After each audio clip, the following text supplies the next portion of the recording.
Hakan Bey. Bana verilen yetkiye dayanarak size şunu söylemek zorundayım. Eğer bu ameliyata girerseniz meslekten men edilirsiniz.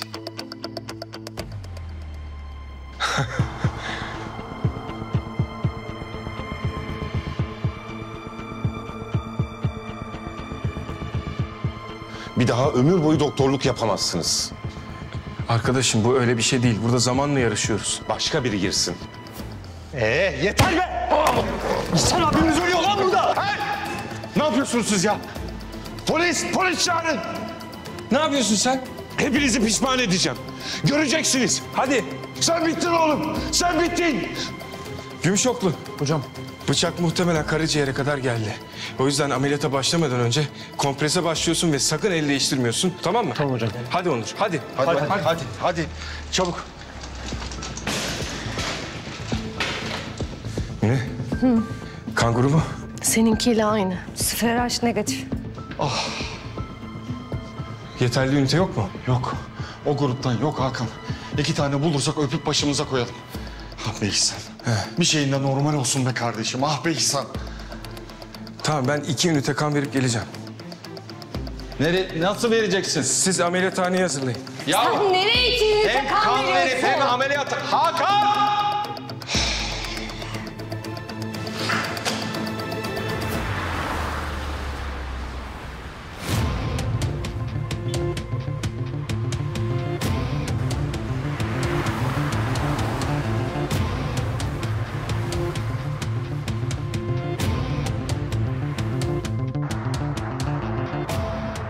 Söyle. Leyla'yı versene. Veremem. Leyla beni duyabiliyor musun? Abi hasta mısın sen? Leyla yanımda değil. Nasıl? Nereye bıraktın kızı? Neredesiniz? Yemek yiyorduk. Bir şey söylemeden. Ya aferin sana. Gerçekten yani kızın zaten morali bozuktu. Bir de bıraktın mı onu ya? Ya gittiğini gördün mü de... Ben senin yapacağın işe var ya. Pizza ve yolculuk için çok teşekkürler.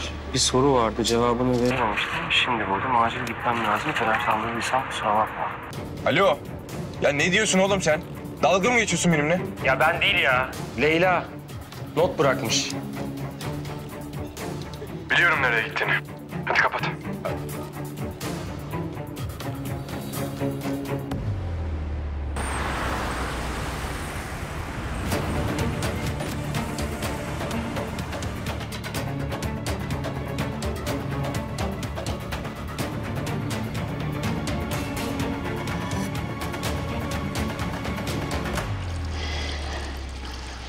Evet, İhsan ameliyatı hazır. Ama değerleri çok kötü. Hakan, acele etmeliyiz. Geldim.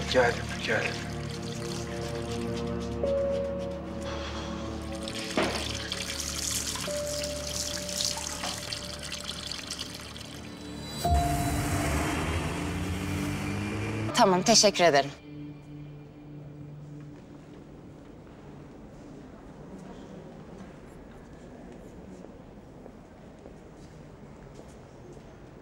Kerem hocam. Kerem hocam.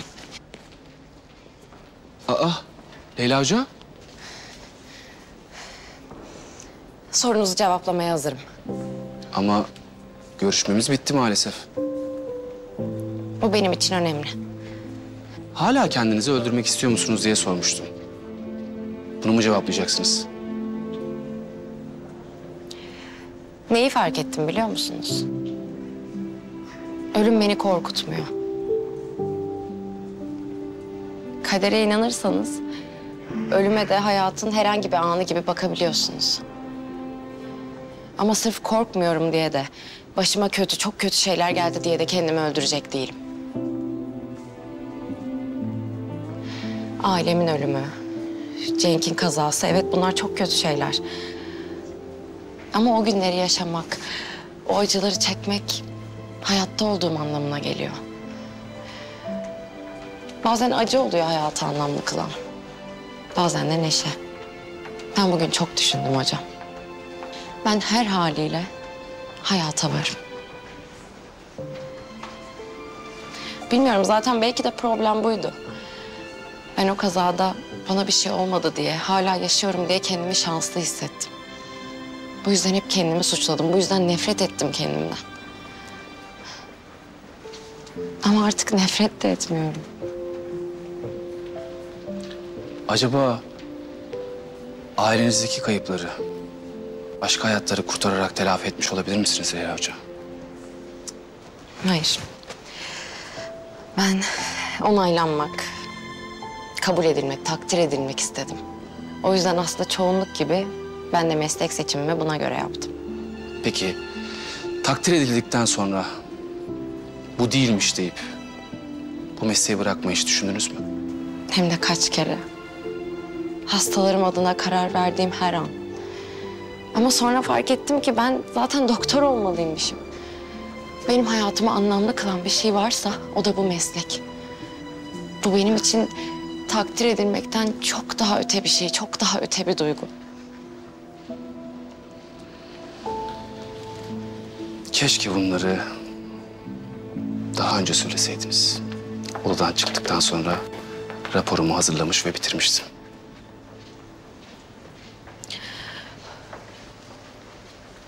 Olsun.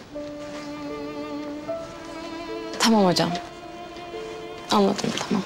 Kolay gelsin. Leyla Hoca.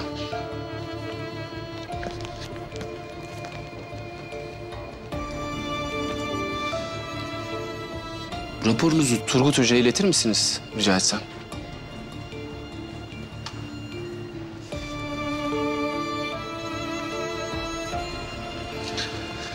Teşekkür ederim.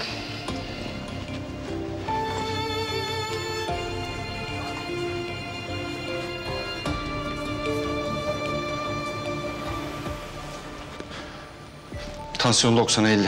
Nabız 92. Fazla vaktimiz yok. Bu ameliyatı 2 ünite kanla bitirmek zorundayız. Sık dişini İhsan. Başlayalım mı? Bisturi. İyi misin? Odaklanalım. Sponge. Aspire et. Koter. Penset.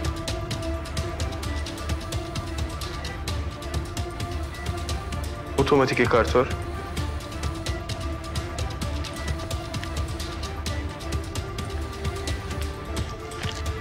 Bıçak vena cava inferior'e gelmiş. Kompresyon da bir yere kadar yardımcı olmuş. O yüzden kan vermeye devam edeceğiz. Serumu da hızlandırmamız lazım ki şoka girmesin. Çabuk. Serum açıldı.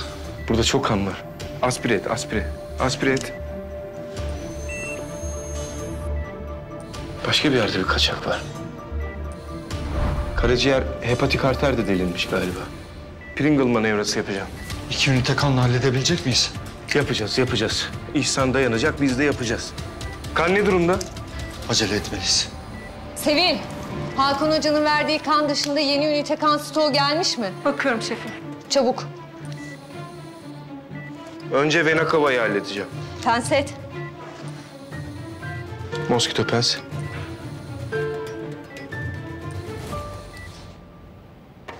Klip pens. Dikişe geçeceğim. Hazırlanın. Makas. Ver. Ver.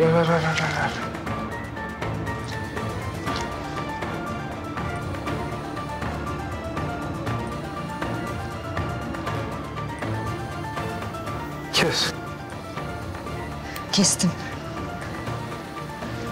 Yenisini ver. Hadi.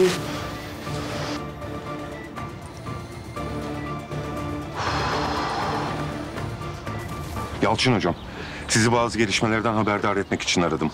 Dinliyorum. Aynı söylediğiniz gibiymiş bu Hakan Hoca. Adam tam bir deli mayın gibi. Bir şeyler aramamıza gerek yok. O zaten kendi kendine ateşe attı. Meslekten men edilmesini sağlayacak işe şu anda imza atıyor. Ne yaptı? Şu anda ameliyattalar. Hem de elemanı bana saldırdı. Ve tüm itirazlarıma rağmen ameliyata girdiler. Nasıl bir ameliyat bu? Hastanenin müdürüne saldırı oldu. O bıçaklanınca ameliyata girdiler. İhsan mı? Üzüldüm. Zararsız bir adamdı. Durumu nasıl? Kritik. Neyse, ne yapalım? Hayat devam ediyor. Biz işimize bakalım. Sen raporunu hazırla. Hakan'ın işini bitirelim. Raporu hemen yazmaya başlıyorum efendim.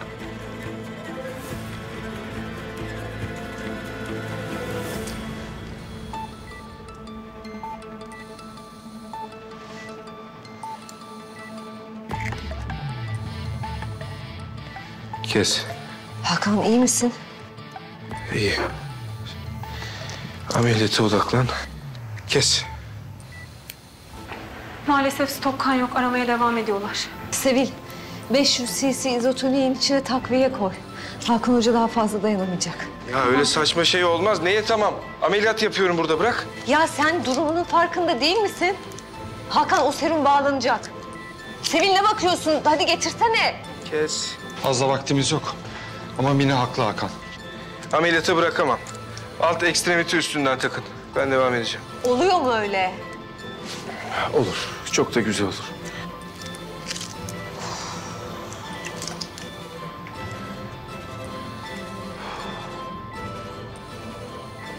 Hepatik arteri bağlamaya geçiyorum.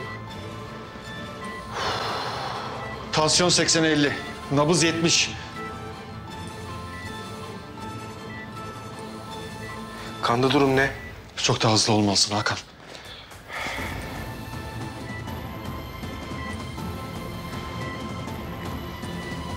Aç serumu. Açtım. Daha aç. Öyle birden veremiyorsun Hakan. Aç şunu. Açtım. Aç. Heh. Hemostat pens, sponge. Vital bulgular düşüyor. Hemoklip pens. Aspire et burayı. Çabuk, çabuk, çabuk. Çek. Çektim. Vital bulgular düşmeye devam ediyor. Tamam. Koter, dikiş.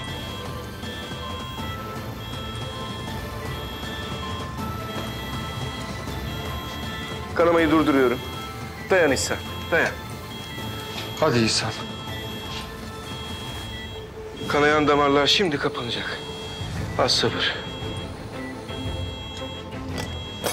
Şurayı biraz pança. Çek. Aldım. Kan duruyor, kan duruyor. Güzel, güzel, güzel, güzel, güzel. İç dikişe geçiyorum. Hemen çabuk.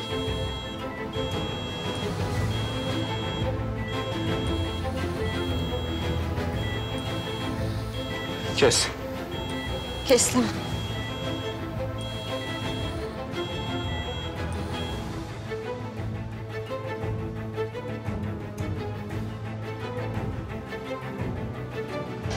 Aldım.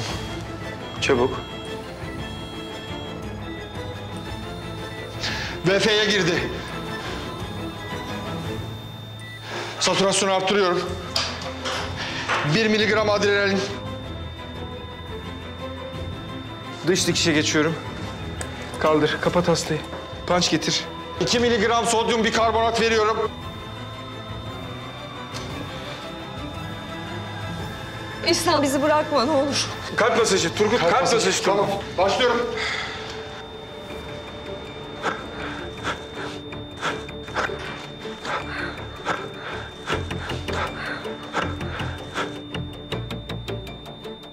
İhsan ne olur gitme, yapma. Hadi İhsan.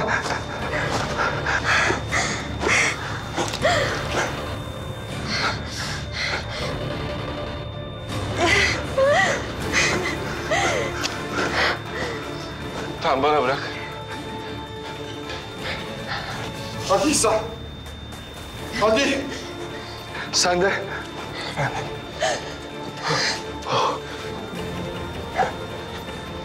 Defibrilatör hazırla. Hazır mı? Geliyor. Hadi çabuk. Çabuk. Hazır.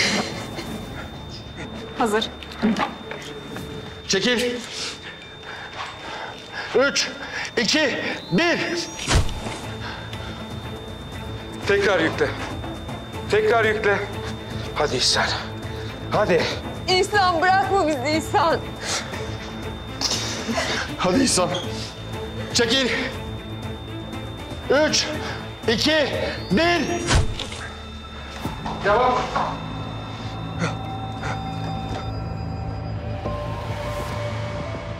Hakan'a hala düz. Hala düz Hakan.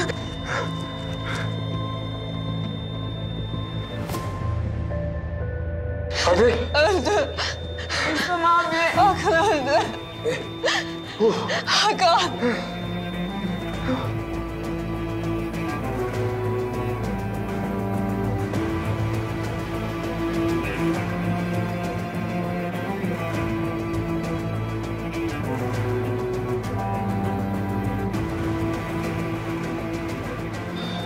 Hadi İhsan. Hadi be!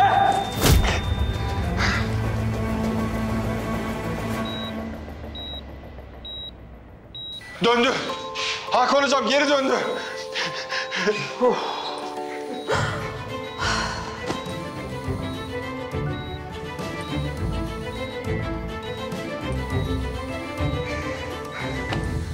Ah şükür. Şükür, hele şükür. Hoş geldin, hoş geldin.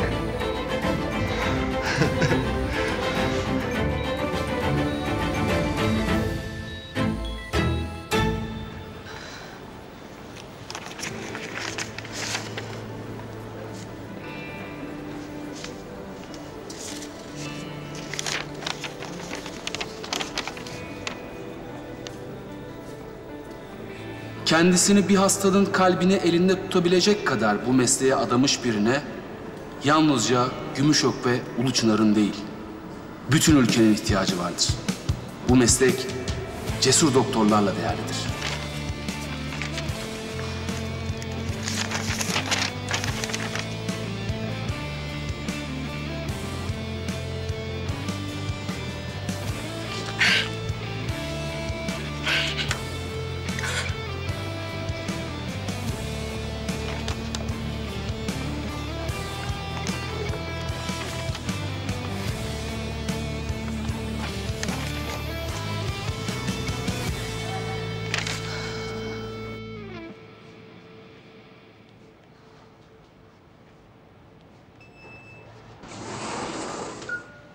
Seni uyardım, beni dinlemedin Hakan Hoca.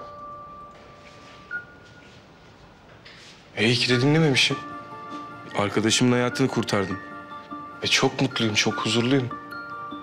Bence sen de arada böyle şeyler denemelisin. İş arkadaşların için bir şeyler yapmalısın.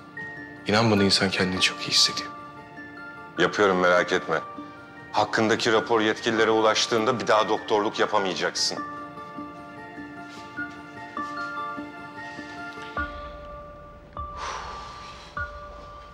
Bak, sakın. O adamını zaten saldırttın. O olayı mahkemeye taşıyacağım. Bir daha sakın bana saldırmayın. Merak etme, fiziksel saldırıyı seven bir insan değilim. Desteklemiyorum da. Sadece bana bir saldırı olursa kendimi savunurum, o kadar. O yüzden korkma. Hani az önce dedin ya, bir daha doktorluk yapamayacaksın diye. İnan bana, insan hayatı yanında o kadar küçük bir bedel ki.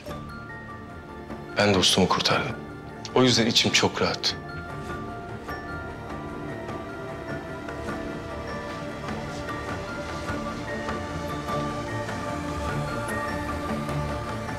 İhsan abi kurtuldu. Bana ne olacak şefim? Bilmem. Müfettişin suratına yumruk attın Onur. Sence ne olacak? Ya başka çaremiz mi vardı? Vardı. Yürüyüp gitmek. Ama maşallah Hakan Hoca ile körle yatan şaşı kalkar hesabı, bir sakin olamıyorsunuz. Senin işin Sürekli bitti. Pılını pırtını topla, defol git buradan. Sen susuyorsun. Beyefendi, önce bir sakin olalım. Ameliyata giren, ölmek üzere olan kişi bizim dostumuz, müdürümüz. Siz bunu anlayabiliyor musunuz? Senin hakkında raporu yazdım. Ama polislere de haber verdim. Sen bittin oğlum. O Hakan Hocam var ya, onunla birlikte kendinize yeni bir hastane arayın. Beyefendi, siz şikayetinizi yaparsınız, biz de savunmamızı veririz. Bu işler böyle oluyor.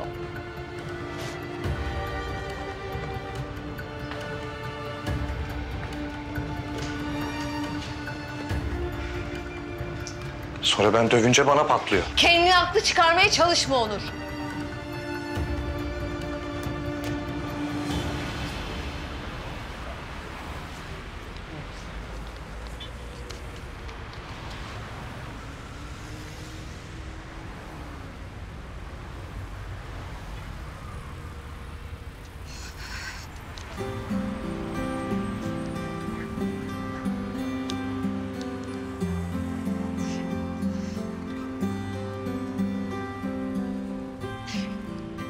Bu ne?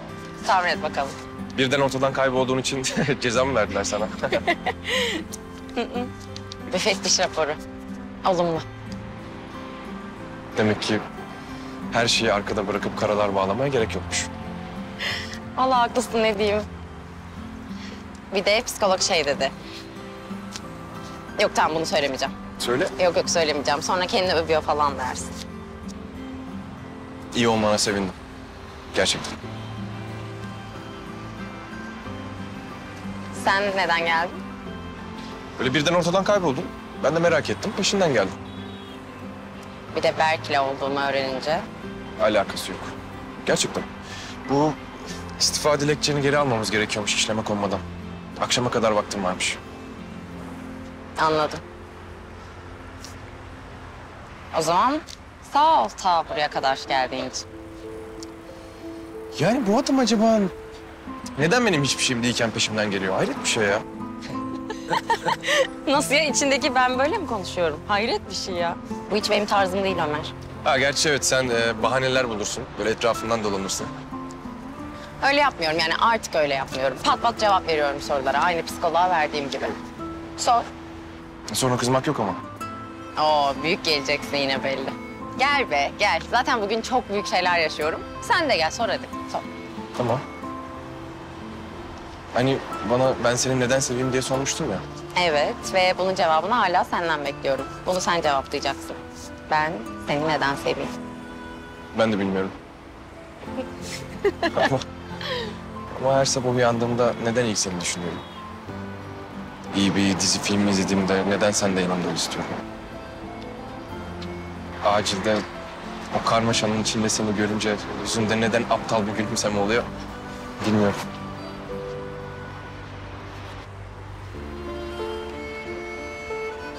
Üşüdüm.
Hocam selam.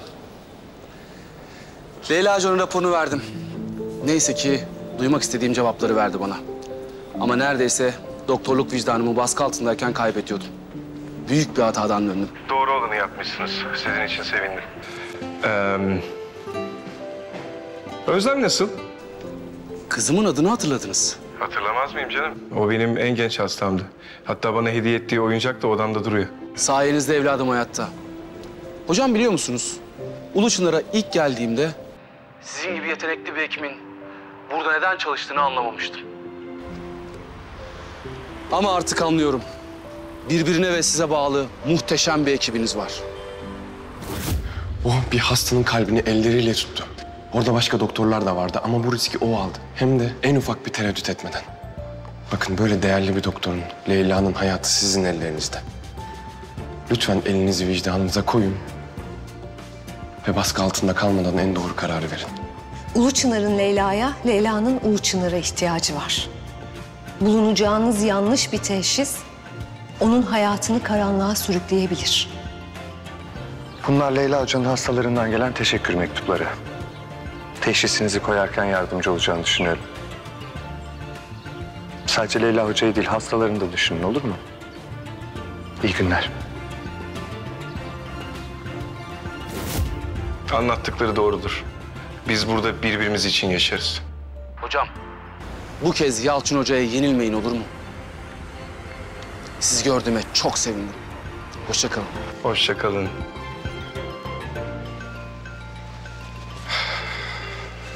Tarihi büyük kapışmanın günü gelmişti. Koca Yusuf ve Kel Aliço birbirlerini hiç görmeden bir yıl boyunca bu güreşe hazırlanmıştı. Kel Aliço 50'yi aşkın yaşına rağmen gençlere meydan okuyordu. Rakibi ise genç Koca Yusuf'tu. Yusuf genç ve diri dursa da Aliço şimdiye kadar nicelerini alt etmişti. İki pehlivan güzelce yağlandı ve Cazgır ikisini de tanıttıktan sonra Yusuf Aliço'nun ensesine dokundu. İlk el enseyi çeken Aliço'ydu. Hafif el enseler bile Yusuf'u hırpalamaya yetiyordu. Ama Yusuf kararlıydı. Direniyordu. Aliço bu kararlı gençle güreşmekten zevk alıyordu. 6 saatin sonunda seyirci onları izlemekten yorulmuştu. Ama Yusuf ve Aliço vazgeçmiyordu.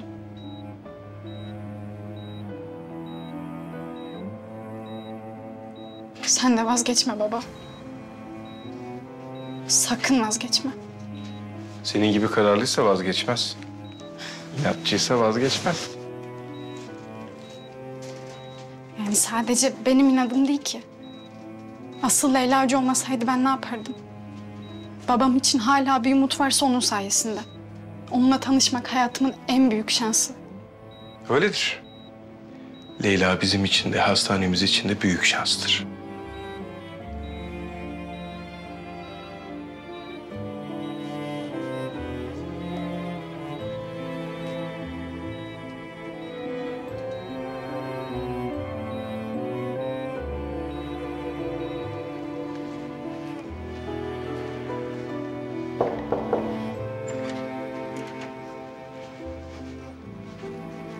Suzan Hanım, nasılsınız? Doktor beyciğim, çok ızdırabım var. Bir ağrı kesici iğne yapsanız. Suzan Hanım, bu böyle ağrı kesiciyle olacak iş değil.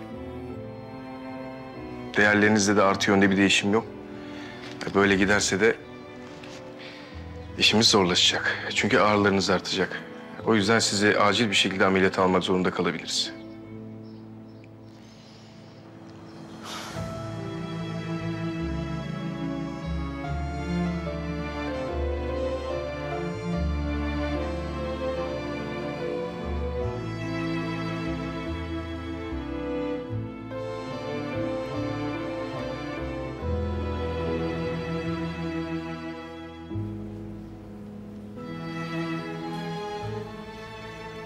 Hakan Bey, görüyorum ki hala ortalarda dolanıyorsunuz.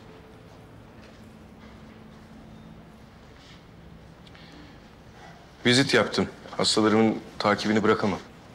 Doktorluk faaliyetleriniz tümüyle durdurulduğuna göre vizit yapamazsınız. Sen raporu hazırlamadın mı?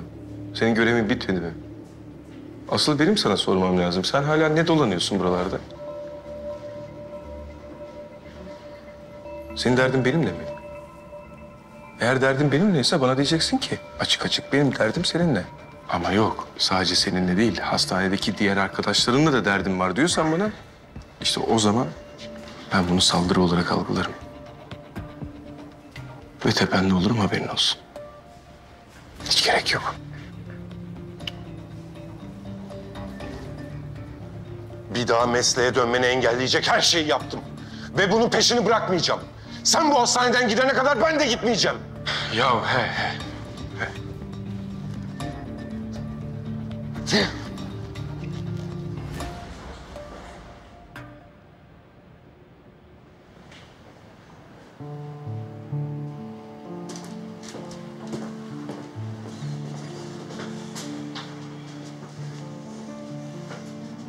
İhsan'ın değerleri iyi seyrediyor. Daha uyanmadı. Hakan, bu sefer durum çok ciddi görünüyor. Ne yapacağız? Erol Bey'i aramayı düşünüyor musun? Erol Bey'i aramayacağım. Zaten bu olan bitenden sonra Erol Bey Yalçın'ın yanına gidecek. Yalçın da müfettişin yazdığı raporu Erol Bey'in gözlerinin içine baka baka verecek. Sonra ne olacak? İkisi de buraya gelecekler. İşte o zaman göstereceğim sana ne yapacağım. Ama ondan önce sana başka bir şey göstereceğim. Galeriye gir. Son fotoğrafı aç. Ve sonra şunu cevapla. Sana 2 kere Yalçın'la görüşüyor musun diye sordum ve sen ikisinde de hayır dedin. Niye bana yalan söyledin?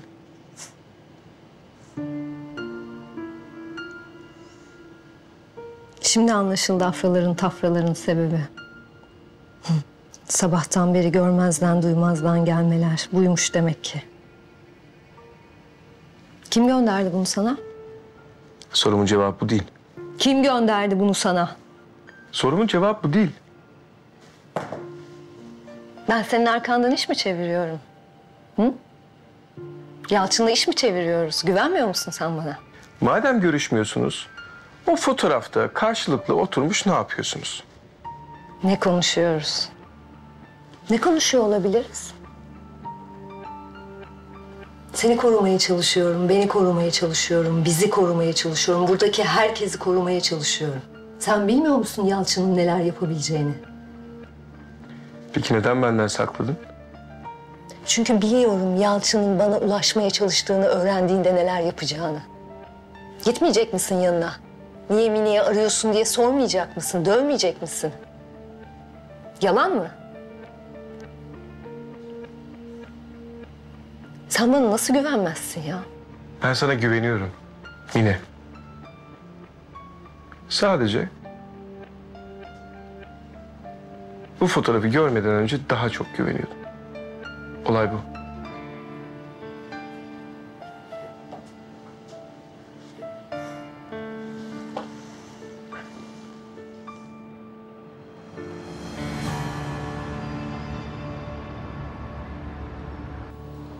Hemen izin alıp geldiğine inanamıyorum. Leyla hakkındaki bilgiyi ona yardımcı olun diye vermiştim. Sana gereken cevabı telefonda verdiğimi düşünüyorum. Baba gerçekten bazen sizi tanımakta güçlük çekiyorum. Leyla o ya. Leyla. Ona yardımcı olmayacak mıyız? Durumunu öğrenir öğrenmez yanına psikolog gönderdim. Daha ne yapmam bekliyorsun? Bunu ona yardımcı olmak için mi yaptınız yoksa Uluçlara zarar vermek için mi acaba? Bazen gerçekten düşünce kabiliyetinin duraksadığını düşünüyorum. Nasıl bu kadar kör olabilirsin? Hakan'a görevden el çektirdim. İşi bitti. Leyla buna ilk başta biraz üzülecek ama o da alışacak duruma. Sonra buraya gelecek Gümüşok'a, yanıma. Her şeyi ince ince hesapladım. Planım sorunsuz bir şekilde işliyor. Leyla'dan kızım diye bahsediyorsunuz ama bir de şu yaptıklarınıza bakın. Ya gerçekten bu plana onu alet ettiğinize inanamıyorum. Leyla'nın buraya gelmesi senin de hoşuna gidecektir diye düşünüyorum. Yanılıyor muyum?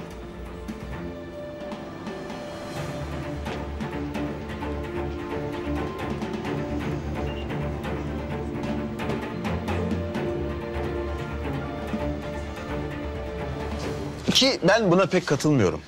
Sanatçının kendi ahlak evreni vardır. Değerler düzenini bizzat belirlediği. Bu her zaman örtüşmeyebilir. Yani bazen örtüşebilir ama o zaman da bir sanatçının varlığından söz edemiyoruz. Başkalarının toplumla... Kadir, dikişin en önemli yerine geldik, tamam mı? Yani bunu şey olarak düşünebilirsin. Nasıl diyeyim, tablonun altına atılan imza gibi düşünebilirsin, tamam mı Kadir? Şimdi ben kafanı böyle çevireceğim, böyle tutacağım. Sen de hareket etmeyeceksin. Vallahi sen de güzel güzel konuşuyordun ama biz de böldük, kusura bakma artık. Ben hayatım boyunca işini senin kadar iyi yapan birini görmedim ya. Estağfurullah hocam. Biz bundan sonra birlikte çalışalım mı?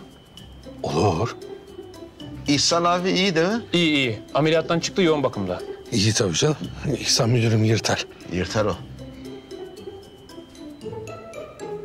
Tamam. Ya. Tamam. Git. Bektaş koş. Tamam. Yanaştır bu tarafa. Yak yavaş yavaş yavaş yavaş.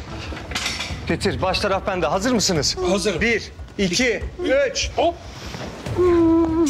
Şu başınızın altına koyayım ben bunu. Murat hocam. Efendim? Hastanın durumu acil, karın ağrısı var. Ya Onurcuğum, benden başka kimse yok mu bu hastanede? Aynı anda kaç hastaya ilgilenebilirim? Vallahi yok hocam. Bir siz varsınız. Peki tamam. Geliyorum. Kadir, seninle işimiz bitmedi daha. Bektaş ilgilen. Ben de hocam.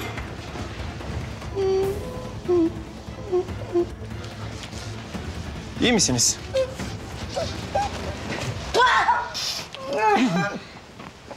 Bozuk bir şey mi yediniz? Bozuk olduğunu bile bile bir şey yenir mi hocam? Normal kahvaltı yaptım. Memleketten bal tereyağı gelmişti.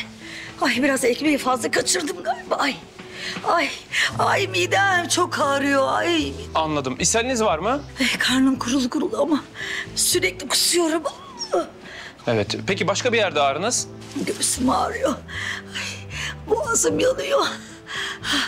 Anladım. Değerleriniz normal gözüküyor. Kusmak boğazda acı yapabilir. Akut mide iltihabı için iğne yapalım.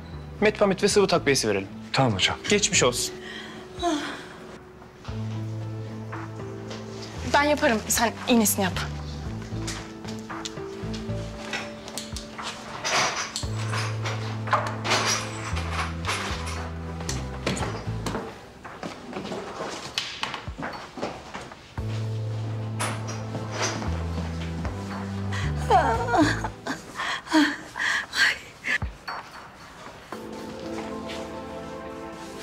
Ne olur kurtar beni, çok kötüyüm.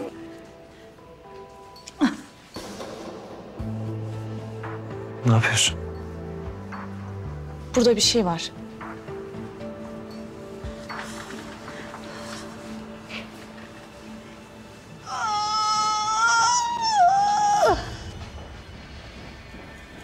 Tamam, hadi ben kalkıyorum. Tamam. Kadir Bey, sakin. Kadir. Tamam, hayır istemiyorum ama daha istemiyorum. Kadir, tamam, bitti. Çok sıkıldım. Kadir, bitti. Hayır, istemiyorum. Kadir, beni dinler misin? Onu da atmayalım, son dikiş atmayalım. Kadir, beni dinler misin? Efendim? Benim hattım için. Hadi son bir dikiş. Hadi. Hadi Kadir. Evet. Bir son ama. Evet. Bir son. Bir son. Hı, bir son. Aferin. Aferin. Tamam. Şöyle aşağıdan. Evet Kadir. İşte hep böyle oluyor biliyor musunuz? Sergi yüzünden. Performans kaygısı, yetiştirme baskısı. Siz pansumanını yaparsınız. Sanat hocam. tarihine muhteşem bir eser hediye edebilecekken yapabildiğim tek şey ne? Ne? Malzeme israfı. Pansuman yapacağım size Kadir'cim, sen yetenekli bir adamsın. Sen merak etme, yaparsın. Yok yapamıyorum. Kadir Bey, Bektaş tamam. yapamıyorum. Hayır Sakin, yapamıyorum. pansuman yapacağım. Yok istemiyorum. Tamam, Pansuman da oturarak istemiyorum ben. yapalım, Hayır, oturarak yapalım. Hayır istemiyorum. İstemiyorum Bektaş yapamıyorum. Bak başımdan süzülen kanların izi bile yaptığım bütün resimlerden daha anlamlı. Ya bir ruhu var. Onları çiz o zaman. Sizi bana periler gönderdi. Niye ki? Bak kafamda şöyle bir şey canlandı. Bak şöyle bir şey canlandı siz- kafamda. Kafanızı oynatmadan canlandırın. Tamam bak şimdi. Şöyle bembeyaz bir tuval düşün. Tamam mı? Üzerinde yalnızca kırmızı izler var. Hastaneye gelirken başımdan süzülen kanların izleri. Tamam Kadir Bey, kafanızı oynatmadan Ve canlandırın. şöyle Kafanı düşün. oynatma Kadir. Şimdi şöyle bir alanı kuş bakışı, tamam mı? Böyle küçük ölçekte haritalandırdığınızı düşün. Ve nesnenin, varlığımın ve gerçekliğin tek kanıtı ne biliyor musunuz? Ne? Başımdan süzülen ve geride bıraktığım kanlar. Eserime sizin adınızı vereceğim. Ama önce isminizi öğrenebilir miyim? Kadir Bey, 3 senede belki 20 kere tanıştık. O zamandan beri adımı da değiştirmedim. Adım hala Sevil. Sevil. Sevil. Tamam Bektaş. Hallettim. Tamam Kadir, bitti. Bu kadar. Pansuman yok değil mi artık? Yok artık. İyi ben gidiyorum.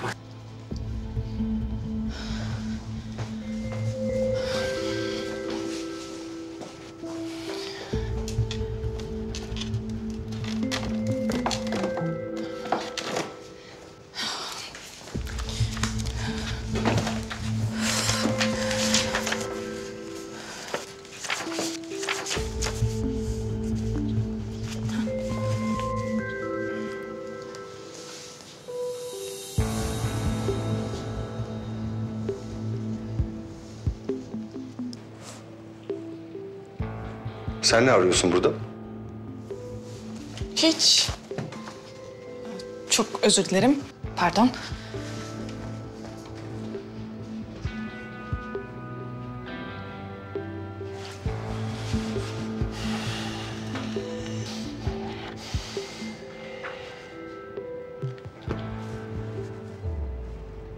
Geçmiş olsun. Yavaş. Dikkat edin. Kontrollü. Nedir durum? Kafa travması geçirmiş. Merdivenden düşmüş, felci kapalı. Yavaş. Hazır mısınız? 3'te alıyoruz. 1, 2, 3. Hop. Yavaş. Yastığa. Dikkat. İyi misiniz? Beni duyuyor musunuz? Ne olur kurtar beni. Ne olur. Ne olur. Yukarı bakalım. Tamam. GK serisi 14. Serumu bağlayalım.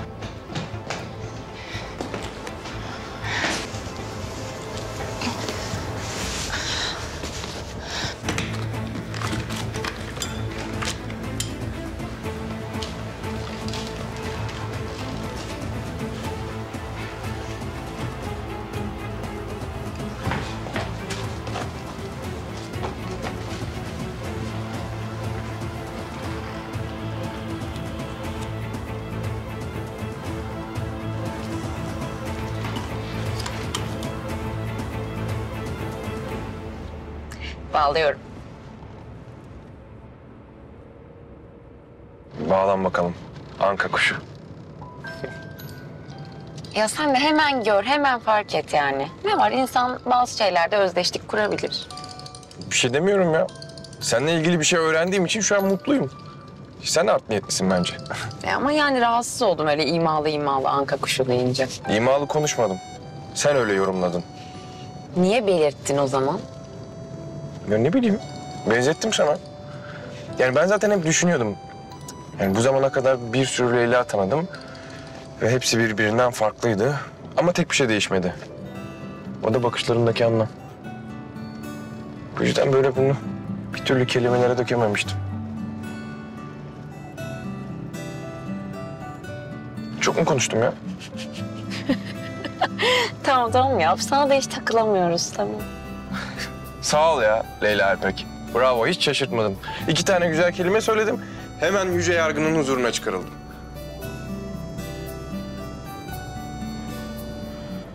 Hoşuma gitti.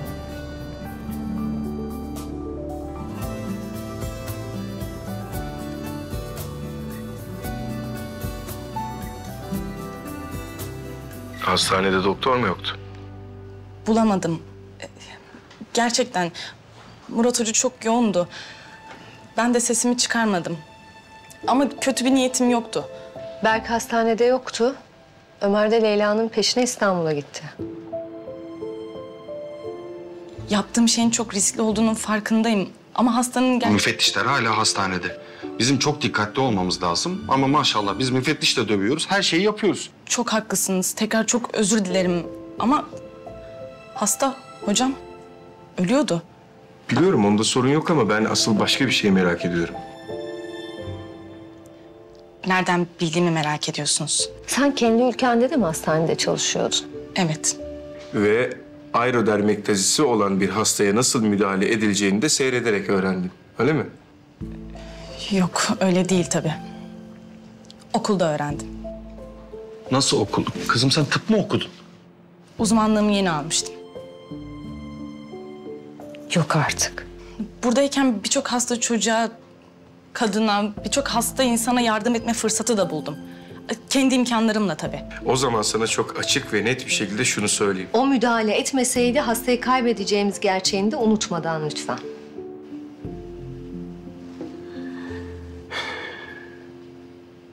Seni kendi adıma gerçekten tebrik ederim. Ekibimiz adına da sana teşekkür ederim. Çünkü sen bir nevi ekibimizin açığını kapattın. Daha da önemlisi bir insanın hayatını kurtardın. Ancak yaptığın şey aynı zamanda bizim ekibimizi riske atan bir şeydi. Evet, riske atan bir şeydi ve bizim Uluçlular olarak artık riske girecek bir halimiz kalmadı. Evet, o yüzden bu hastayı ben entübe etmiş olacağım. Bunu herkes böyle bilsin. Aman Hakan hocam. Ya yapmayın. Zaten müfettişlerle başınız belada. Hakan artık dönülmez yollara girmesen. Alper'i umut vaat eden bir doktor. Onun kariyerini yakmayalım. O yüzden hali hazırda yanmakta olan ateşime bir tane odun atacağım o kadar.